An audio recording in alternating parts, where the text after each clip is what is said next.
Tonight, on a second hour of 2020 Saturday, they'll be home for the holidays if they can solve this mystery. Desperate people in the search of a lifetime. How do you leave your child in a paper bag in an alleyway? Just hours old, she was left by a dumpster for a stranger to find. He was left on a front doorstep. As a baby, this is where I was abandoned. Why did you choose this house? She was left outside a grocery store, the Happy Market. She left me right next to the newspapers. Who is abandoning newborns in paper bags, all in 1 square mile? And what do they have in common? Have you ever seen anything like this? It just blew my mind. Tonight, the news story that exploded Both abandoned at birth. into a national mystery and took 30 years to solve. I definitely want to get my fingers into that case. Our dogged detective Wow. connecting the dots and the DNA to discover their secret bond. Oh, give me a hug. You guys are so cute. You guys weren't letting go. 2020 is there every step of the way as they search for answers, good news or bad. Who did this? Do you think you can handle it? I can handle it. This breaks my heart. And the final twist no one sees coming. The 3 babies have grown up and are finding each other and are gonna find you. Welcome back as we continue this special 2020 Saturday. I'm Elizabeth Vargas. And I'm David Muir. And right here tonight, you're about to meet 3 so-called foundlings, abandoned babies. Their case is completely unconnected, or so we thought, until Elizabeth spent nearly a year following them. That's right. Prepare yourself for a lot of emotional twists and turns and an ending none of us saw coming until we were actually sitting there recording it. That mystery now ending with tears of joy. But it began years ago with a newborn baby's lonely cry. I think if it was Saturday morning, I ran around the corner to get some milk. A last-minute bike ride at dawn. 26-year-old mother of 2, Joanne Hauser, runs out to grab milk for that morning's breakfast. I went by same way I usually go, and I thought I heard something like a cat. She detours from her morning errands, noticing a paper bag next to a dumpster. She moves in for a closer look. So I went over and I looked into this bag, and there was a baby in the bag. A baby, astonishingly naked with the umbilical cord still attached, wrapped only in a towel. Someone had left her there. No note, no identification, nothing. I picked up the bag and I rode back lickety-split to my house, and I dialed 911. The local television station, KABC, captures this video of baby Jane Doe, a newborn just hours old, in an incubator at the hospital, where the nurses hang a sign on her cradle, "I know I'm somebody." The local newspaper hails the woman on the bicycle as an angel of mercy. Joanne, the Good Samaritan, stops by the hospital every day for a week, checking up on the beautiful abandoned baby. She looked like a little doll, little tiny doll, just perfect. The nurses nicknamed the baby Lady Diana, after the princess who got married as the world watched 4 days earlier. So London now sees for the first time. It was 1981. Foreigner's Urgent was tearing up the charts. Big hair and big money became emblematic of the go-go 80s. Greed was good. But there are no gilded mansions in this unassuming working-class community of Lawndale, California, clustered in the shadow of Los Angeles, where liquor stores dot the thoroughfares and Hawthorne Boulevard, where Baby Doe was found, held a gritty distinction back then. What's its reputation? Prostitution. C.C. Moore is a genetic genealogist whose specialty is foundlings, the name for abandoned babies. Initially, I thought perhaps the mother was a prostitute that was working on Hawthorne Boulevard and really didn't have a lot of options. No options because in 1981 there were no safe haven laws, which allow parents to hand over a baby to law enforcement or hospitals, no questions asked. So who abandoned that baby? One of those call girls? Or was it a teenager from the local high school just down the street? No one ever claims Lawndale's baby doe. Fast forward 34 years, that baby is now all grown up. You take this one, Anna. Janet Barnicoat lives north of Los Angeles, about 100 miles from where she was found. This is my dad. After a year in foster care, Janet got lucky. She was adopted. Tell me about your adoptive parents. They found out they couldn't have children, so they started to do the adoption process.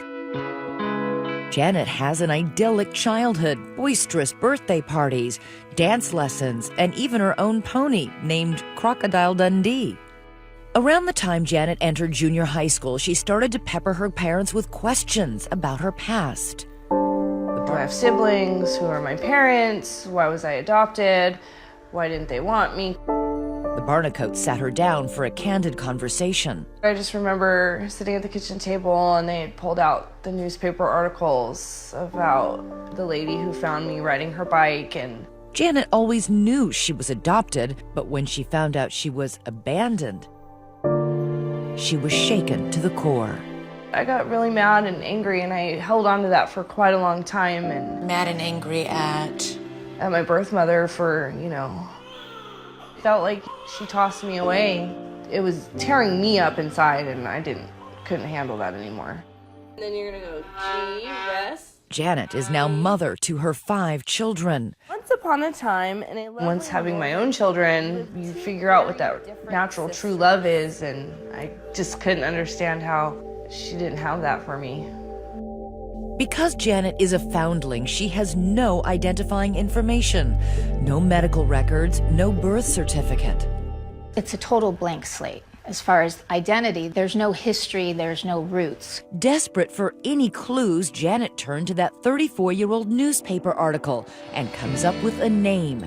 That Good Samaritan who found her in the paper bag, Joanne Hauser. She was my last connection to my birth mother. She uploaded a picture of herself holding a sign looking for that woman on the bike. I'm so excited. Hi. Oh. And that led to this emotional, heartfelt reunion with her guardian angel in 2013, all captured on video by a friend. She told me that I wasn't crying, more of like a whimper, and I imagine you also must have thanked her that day. oh, I did, yes. She could have just kept going, and I wouldn't be sitting here today. They became Facebook friends and agreed to stay in touch. But in terms of Janet's family tree, Joanne is a dead end, offering no clues about Janet's mysterious abandonment.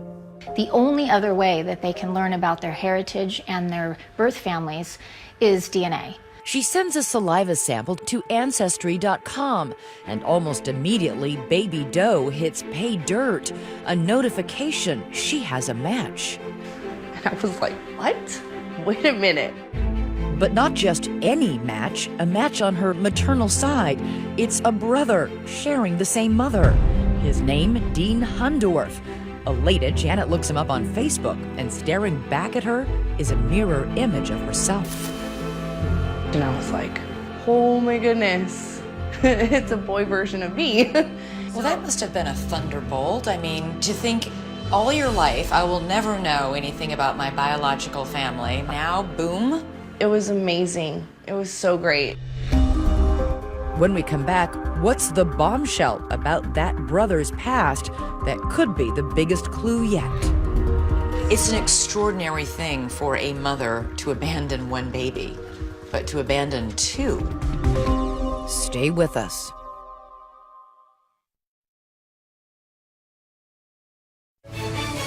"2020 Saturday" continues. Once again, Elizabeth Vargas. It is Christmas time, 1986, in Lawndale, California. The town doesn't know it yet, but someone is abandoning newborn babies. Here on 149th Street, a completely different nativity scene. No manger, just a doorstep. No swaddling clothes for this baby, In fact, in this 47-degree weather, no clothes at all, just a brown paper bag. And I brought the dog out. When Danny Huerta takes his dog for a late-night walk, he stumbles on a package left on his doorstep.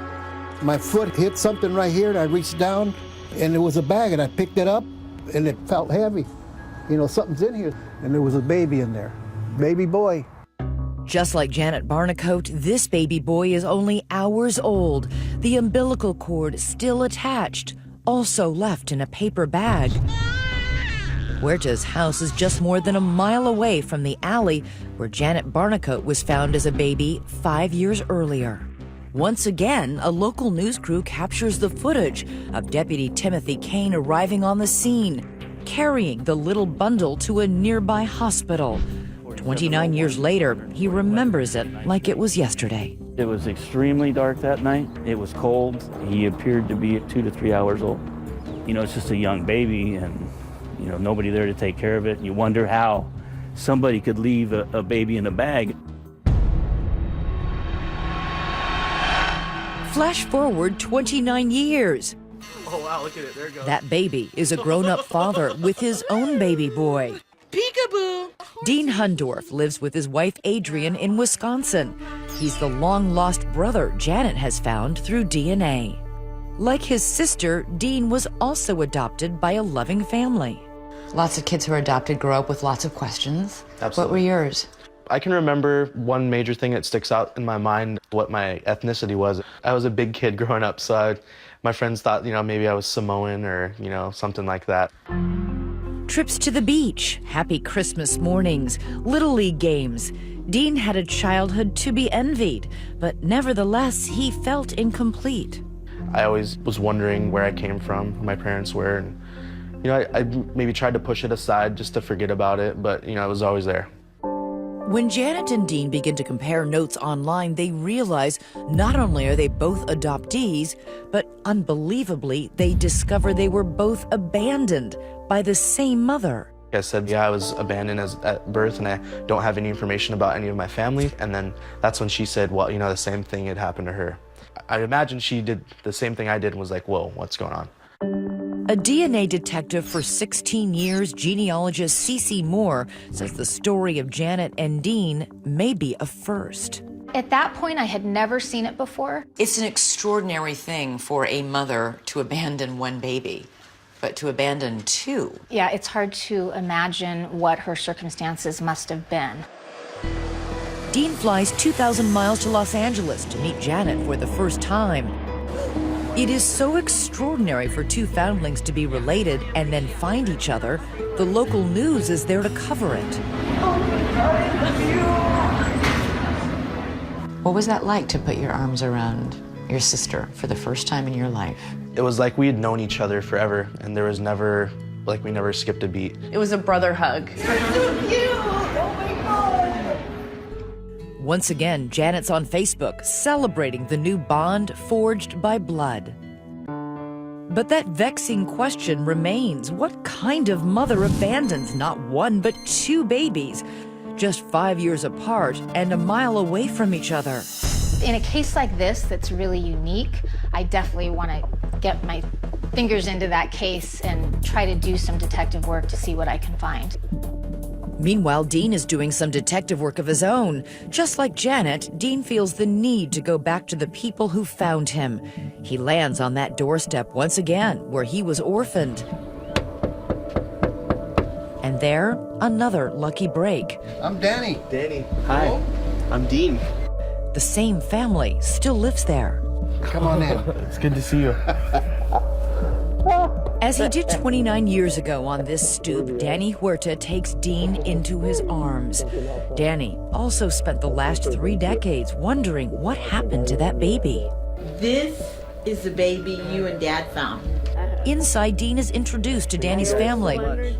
Thank you so much. I always wondered, where's that baby you found? And I says, can we keep him? They just, no, honey. I had a good life, but just recently I've wanted to, you know, get some answers.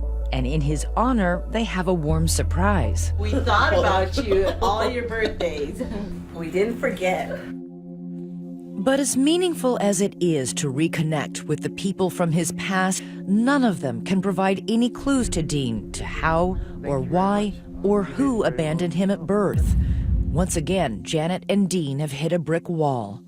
The hunt for the biological mother became the priority. How did you help them make their first breakthrough? So when I work with people of unknown parentage, one of the most important things is that they utilize all the resources. Cece knows finding their birth mother is a long shot. She believes the only way they might do it is to widen the DNA net. So in addition to Ancestry.com, she adds their DNA to databases 23andMe and Family Tree DNA. That widens our pool from about 1 million people to about 2.5 million. We call it fishing in 3 ponds. And sure enough, they get a bite. Wow. Only not the bite they were expecting. I saw that they had another really close match. It's yet another sibling, a sister neither of them knew they had. And I was like, holy cow, are you serious? Surely this sister has answers. She must know who their mother is. No one abandons 3 babies, or do they? When I saw that in the middle of the night, I just was knocked off my chair. I mean, literally. The wheels instantly started turning. What's going on here? Stay with us.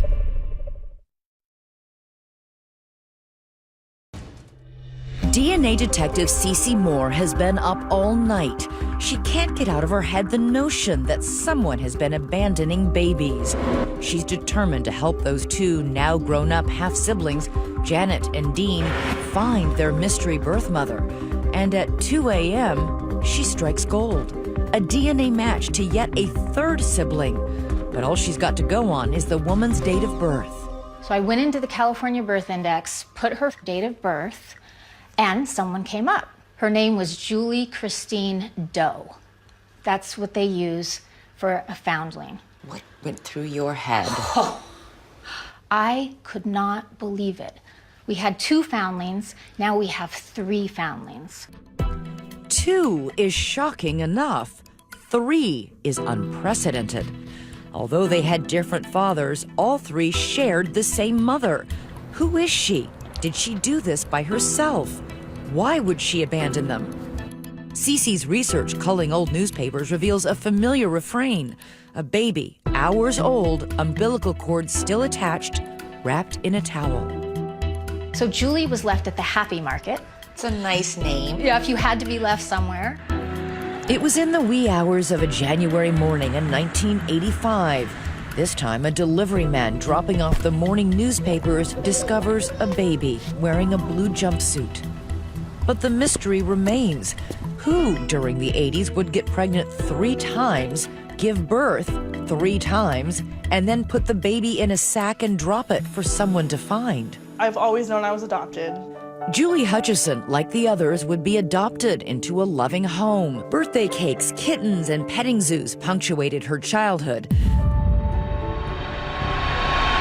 Fast forward, she's now 31, working as an artist, living in Baltimore. How old were you when your parents got you? I was a newborn, just a couple days. They're amazing parents? I don't think I would have, come as far in life as I have, without parents like them to guide me, to push me. 2020 brings Julie 2,600 miles from Baltimore to Los Angeles to meet her biological brother and sister. This is a big thing. I hope she has our same laugh. I just want to know, how was their life growing up adopted? Oh, there she is. Okay, We're nervous. this is it. Okay, I might cry. Oh, give me a hug. It is an embrace that none of them ever dreamed they would share. The connection is immediate. Hey, you guys are so Oh, we have the same laugh. Yes. 3 peas in a pod. They had the same sense of humor. They were cracking each other up. There is something about biological and genetic bonds that survives any sort of separation. With 2020 in tow, they hop in the car, retracing the locations where they were left. Would there be a pattern that could give them any clues? I'm thinking, why out of all places? I mean, For Dean, a random house on a residential street. I guess it seemed kind of busy, so maybe she thought, people would see me right away. And Just a short 2-minute walk down this Lawndale block to where Julie was found. She must have cared a little bit because she left me where the delivery guy would find me. Finally, Janet sees the alley where she was left next to a dumpster. Kind of creepy. Yeah. it is. It's kind of eerie. As they travel, something does become crystal clear. With each of these locations only within a mile of each other, the mother most likely lives here. Could she be one of the neighbors? Is she peering out from behind the curtains in one of these houses? Lots of questions that we'll get the answers to. I'm not going to let this dumpster define who I am. But for all the brick walls they're hitting, CeCe Moore's DNA analysis is about to knock one down. There is another close DNA match to all 3 kids. We got very lucky. We found a first cousin. A first cousin on their mother's side. His name is Adrian. And here is where it gets interesting. Because CeCe looks Adrian up on Facebook, and there she is stunned. As she scrolls down Adrian's list of friends, a name this patchwork family already knows well. Joanne Hauser. Remember her? There was a baby in the bag. That good Samaritan who found Janet while riding her bike. It is an extraordinary coincidence that the woman who discovered Janet as a baby is friends with Janet's biological cousin. Right. So when I first looked at it, I thought, why are they friends? But if you do family searches as long as CeCe Moore has, you will know that there are far fewer coincidences than deeply buried secrets. She immediately begins to build out Adrian's family tree and finds that Adrian's mother has 2 sisters and Joanne is one of them, making Joanne either the siblings' aunt or, even more shocking, their mother. It's the conversation CeCe never thought she would have with these 3 foundlings. For an already fractured family, this news may shatter them. All 3 of you have a first cousin match named Adrian. Adrian's mom and your mom are sisters. Now, his mother has 2 full sibling sisters. And so Joanne is one of them. Wow. So the woman that found you is either your mother or your aunt. It takes a moment for the reality to sink in, especially for Janet. Then an enormous sense of betrayal. Joanne either gave birth to them or her sister did, and she helped her cover it up. Either way, she was withholding vital information when she met Janet in 2013. I've met her. I sat in her house. Hi! Oh! Hugged her. This breaks my heart. I'm so sorry that we all had to go through, all this. Just the fact I sat in her house is what's eating me alive. Janet is furious and wants to confront Joanne. She has agreed to see us today. Wow. Yeah. Are you guys ready for this? I want some answers. A doorstep, a grocery store, a dumpster. Who left them there? Their aunt or their mother? After a long, arduous journey, the truth is now just one step away. Not 6 degrees of separation, we're down to 1. Stay with us. 2020 Saturday continues. Once again, Elizabeth Vargas. We are going to go in and talk to Joanne, the lady who found me. See if she can lead us in any direction. Joanne Hauser's moment of reckoning has arrived. The so-called Good Samaritan who said she rescued baby Janet from an alleyway is being paid a visit. 3 siblings, Janet, Dean, and Julie, are on their way over for a 6:30 meeting. As cliche as it sounds, it is a date with destiny. You must have been nervous as heck. I was scared, I was nervous. I was still, I think, a little angry, but I knew that we'd come this far. We might as well just keep going until the wheels fall off. Tense, nervous, Janet decides she should go in first. As you walked up to her doorstep that day, what's going on in your head? All I kept telling myself was, just please let her tell the truth. Cece Moore goes with her. Oh. Janet is finally sitting at the table with the woman who may have the answers to a lifetime of questions. Cece is thankfully there to break the ice. I've been working with Janet. There was a man named Adrian, your sister's son. Yeah. And he came out as Janet and Dean and Julie's first cousin. Oh, yeah. So that leads us back to you. Yeah. After more than 3 decades of harboring a dark secret, Joanne can hold it in no longer. Well, okay, I have something to say. Today I decided I better come clean. But I've been living with the guilt for so long. It's just a secret I've been carrying all these years, you know? And it's probably mind-boggling, but yeah, I did give birth to you. I knew it. Yeah. I just want you to know I'm not mad at you. I'm so sorry. I'm so sorry. I'm not mad at This you. is a monumental thing. Finally, the truth. A 34-year-old mystery is solved. Joanne wasn't her guardian angel. Joanne is her birth mother. And I know this has impacted your life and the life of It the other has, two. but I forgive you. I'm so I really do. I sorry. forgive you. How can you forgive me, though? I mean, it's killing me because I abandoned you guys, you know? You know what? Foundlings, people that were abandoned, what I have found is they're the most forgiving, loving people I've ever known. I'm not exaggerating. I suppose you would have to be, huh? But we want you to know we're not mad at you. We love you. And when she finally came clean, I could feel like her burden. I could feel it and I could see it, and I just couldn't be mad at her. All that anger just It disappeared? did. I hated you. Not you, but I hated you. Yeah, I know. And I can't anymore. Janet asks about that story that's come to define her whole life. Please tell me I wasn't in an alley. No, you weren't. Oh, thank God. No. I just made the call and they came and I just made up a story. So Janet was never abandoned in an alley. It was all a ruse. But what about Julie and Dean? They're about to come face to face with their histories as well. They are here and they want to meet you. Where are they? Outside. Moments later, Dean and Julie appear at the door. Come. So, this is Julie. Hey! Julie, hi. The 2 children Joanne has not seen since they were born And this is Dean. Dean, oh my God. are reunited with their birth mother. As soon as I walked in there, my heart broke for her. Why? This is a woman who's been through so much. You know, I can't hate her. I just want you to know that I do love you. Yeah. Do you? Yeah. We all do. He's the quiet one.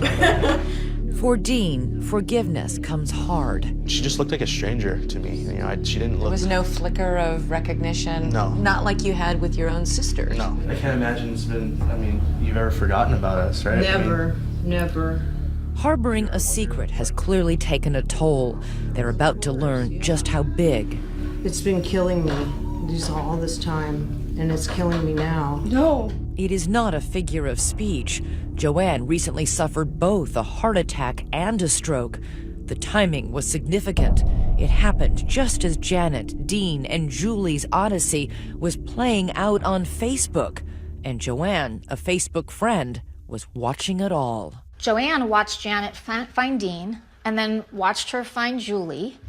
Can you imagine if you were Joanne, how you must have been feeling? I would think terrified might be one of the things, because at this point, the 3 babies you abandoned have grown up and are finding each other and are going to find you. It's like all over Facebook and everything. It's really killing me. I have to have open heart surgery within a few weeks. Oh, no. Yeah. The whole process from her meeting me to us finding Julie, I think it really did a toll on her.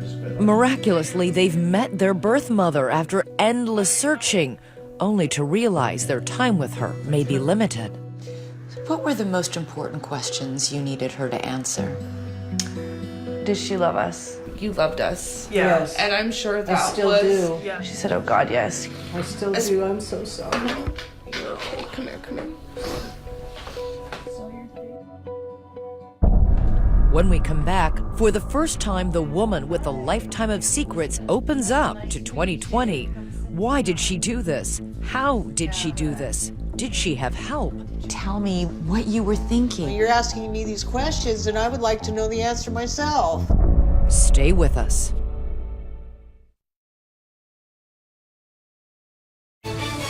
2020 Saturday continues. 3 children have come to a home, a house they never grew up in, and to a mother they've never met. It was so tense that when the meeting was over, they are giddy with relief. But for Joanne Hauser, there is no relief, just shame. Weighed down by the secret she alone knew about and never spoke about until now. There are people who hear this and can sort of wrap their heads around. Well, yeah, and that's why I doing it once. Yeah. But 3 times, right. I didn't want to do this because I would be here with you and I would be on TV and everybody's going to know. Joanne came of age in the 60s. She dropped out of college and embraced the LA party scene. We were partying all the time, smoking pot and drinking. At 22, Joanne marries and has 2 boys, but the marriage quickly crumbles. Joanne divorces and falls back into her partying ways. And it was at one of those parties, fueled by drugs and alcohol, that Janet is conceived. Joanne, broke, single, unemployed, keeps the pregnancy a secret. How did you hide it, Joanne? I mean, how did Well, you... I'm big. I mean, look at me. You know? Nobody ever said, hey, you're looking a little... You're looking a little heavy there. No, no. Joanne would not tell a soul. 9 months later, in the early hours of an August morning, she goes into labor, alone in her house, with her 2 older boys sleeping in the next room. So what happened when you went into labor? Were you afraid? I was terrified. I remember it was around 4 o'clock in the morning, and I did it by myself. You know, I laid there and went through the labor and then went into the bathroom in the tub and drew the warm water and laid in the warm water, and that helped. The reality Joanne never wanted to face is now staring back at her in the form of a new baby girl, 4 pounds, 1 ounce. I'm like, what am I going to do? What am I going to do? Feeling ill-equipped to care for any more children, a desperate Joanne hatches that outlandish scheme, pretending she's found a baby by a dumpster, playing Good Samaritan to the police. I remember this young guy would call me and call me a hero. Not a hero, if they only knew the real story. Yeah, I'm not a hero. You went to visit Janet every day for that Yes. first week of her life in the hospital. Why did you do that? Because I wanted to see her. I was totally amazed. Yeah, she was perfect. Just tiny little thing. Just almost didn't want to give her up, you know? I felt if someone else had her, they could give her a better life than I could. 4 years later, still single, she finds herself pregnant yet again. Why weren't you using birth control?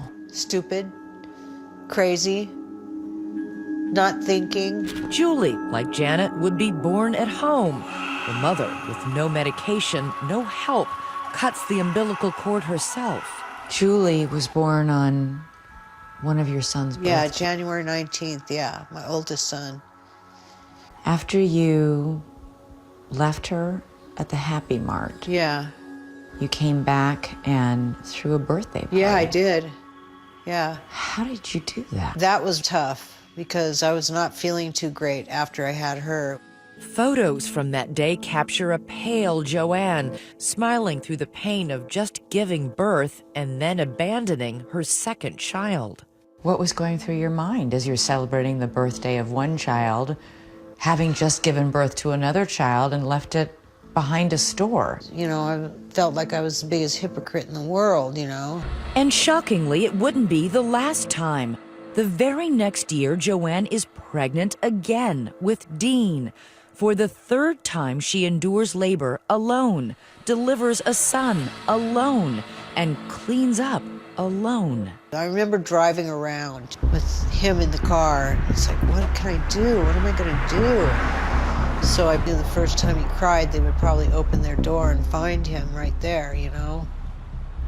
An inconceivable act to do once, let alone 3 times. How much did you think about these 3 children? All the time, every day. And then one day in 2013, you find out Janet is looking for you. Yeah. Were you excited? Yeah, I was. You thought, I'm going to see my daughter. I was thrilled. It was just like, oh my God, there she is. And she's a grown woman. Looking back, a closer examination of that reunion gives it a whole different meaning. Over and over, Joanne pulls Janet back to look at her face. When I look at it, I see someone who's very proud of Janet. It looks like more of a motherly proudness. Yet again, Joanne keeps her secret and passes up the opportunity to tell Janet the truth. Joanne, what is it like to live with that kind of guilt? Terrible. That kind of shame? I'm blown away at their kindness. Their forgiveness. Their forgiveness, right. Have you forgiven yourself yet? I don't think I have. You know, everybody's encouraging me to, you know, forgive yourself, forgive yourself. Well, how do you do that? What, is there a formula for that? Is there? No? See? You just have to find your way there somehow, because living in this doesn't work. It makes you sick. And now I'm facing, you know, major heart surgery in a week. A mother filled with remorse, trying to reconcile with the very children she abandoned, now facing that dreaded operation. For the 3 siblings, could this be the last goodbye from their newfound birth mother? And still to come, a call few men ever want to get. You may be my father. Stay with us.